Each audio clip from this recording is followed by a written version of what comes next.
Houve um momento em que você parou, olhou ao redor e sentiu como se o mundo tivesse sido feito para todos, menos para você. Era como se as conversas não encaixassem. As risadas ao seu redor soavam distantes. As rotinas das pessoas pareciam seguir uma coreografia invisível, da qual você nunca recebeu o roteiro.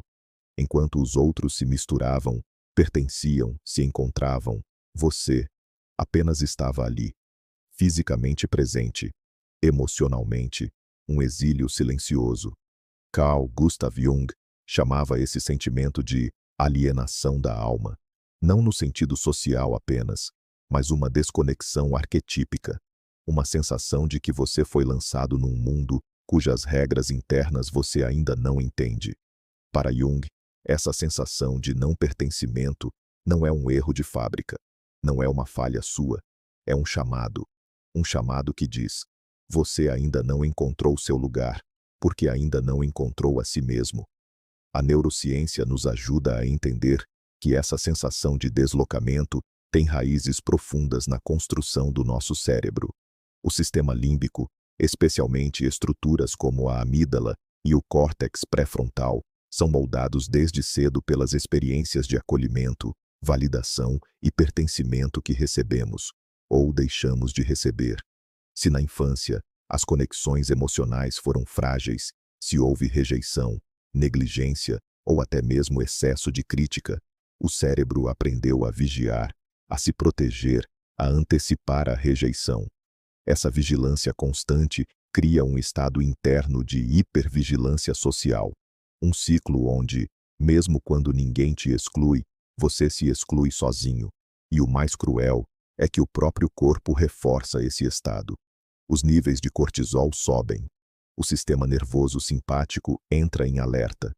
O corpo físico começa a traduzir esse não pertencimento em tensão muscular crônica, ansiedade social, insônia, ou até mesmo aquele cansaço que parece não ter origem. Mas, e a alma? Onde ela fica no meio disso tudo? Na visão de Jung, o exílio não é só biológico ou psicológico, é espiritual. Ele dizia que cada ser humano carrega um self, o núcleo profundo da psique, aquilo que somos em essência. E quando nos afastamos desse centro, sentimos exatamente isso: vazio, estranhamento, desconexão.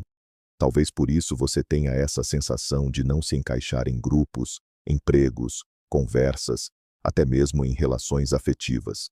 Porque antes de pertencer a um lugar, você precisa voltar para dentro. E aqui começa a jornada de individuação. O processo descrito por Jung como a maior missão da alma, se tornar quem você é de verdade. Na prática, isso não significa sair por aí quebrando laços ou se isolando mais ainda. Significa começar a escutar. Escutar aquele incômodo que vem quando você força sorrisos. Escutar a náusea emocional que chega quando você diz sim, querendo dizer não. Escutar a fadiga que vem de viver sempre como o personagem que agrada, e nunca como o ser humano que sente. A neurociência chama isso de dissonância cognitiva crônica. Viver uma vida que contraria sua verdade gera um conflito interno tão desgastante que o corpo, com o tempo, começa a reagir com sintomas físicos. Dores sem causa aparente, sensação de sufocamento emocional, pensamentos ruminantes de inadequação. Mas e se eu te disser que esse desconforto é uma chance? Na espiritualidade arquetípica, esse estado de desconexão é visto como um rito de passagem, um estágio antes da grande virada, um convite do invisível para que você pare de buscar pertencimento externo e comece a buscar a integração interna. É aqui que o trabalho profundo começa. Jung dizia que a alma que não encontra seu lugar no mundo precisa criar um espaço dentro de si. E esse espaço começa com o reconhecimento da sombra. Quantas vezes você fingiu que estava tudo bem, quando na verdade queria gritar? Quantas vezes se adaptou, se moldou, se encolheu, só para ser aceito? A sombra é esse acúmulo de partes rejeitadas, emoções guardadas, verdades abafadas. Ela é o resultado de anos tentando pertencer a lugares que não conversavam com a sua essência.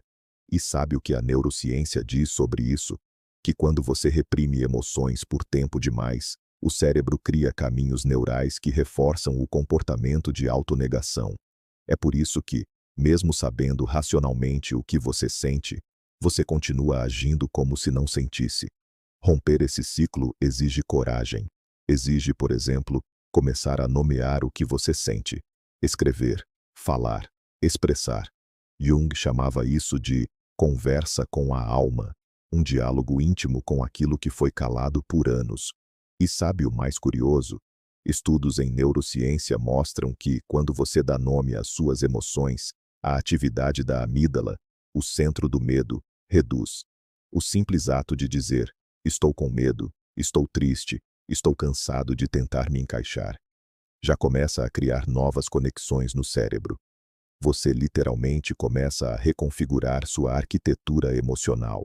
Mas a transformação verdadeira vai além. Jung dizia que todo exílio é também uma gestação. A borboleta, antes de voar, precisa aceitar a solidão do casulo. Talvez hoje você se sinta exatamente assim, em um casulo emocional. Um espaço apertado, escuro, sufocante. Mas esse é o intervalo entre quem você era e quem está prestes a se tornar. A espiritualidade nos lembra que toda crise de pertencimento é, no fundo, uma crise de identidade da alma. Você não nasceu para se moldar a espaços pequenos, nem para sufocar sua verdade para caber nos moldes alheios. Você nasceu para viver um tipo específico de missão, e só vai encontrar esse propósito quando parar de se violentar emocionalmente em busca de aceitação. É hora de começar a se perguntar: onde de fato eu me sinto vivo? O que desperta brilho nos meus olhos? Quais conversas alimentam e quais me drenam? Quem eu preciso ser para finalmente ser eu? E nesse ponto, a neurociência e a espiritualidade finalmente se encontram. Porque enquanto você faz essas perguntas, enquanto você começa a criar micro-escolhas de autenticidade no dia a dia, o seu cérebro vai se adaptando. Vai criando novas vias neurais. Você passa do estado de sobrevivência para o estado de presença. Jung dizia que todo processo de individuação começa com uma crise, mas termina com uma conexão. E essa conexão é com o self, com o centro luminoso da sua psique, aquele lugar que sempre esteve aí, mas que você passou a vida tentando ignorar. Por isso, se hoje você sente que não pertence a lugar nenhum, respira. Talvez porque o seu lugar ainda esteja em construção, e talvez porque o mundo está esperando que você ocupe esse lugar, com tudo o que você é. Você não veio para caber, veio para expandir. E no fundo, a sua alma sempre soube disso.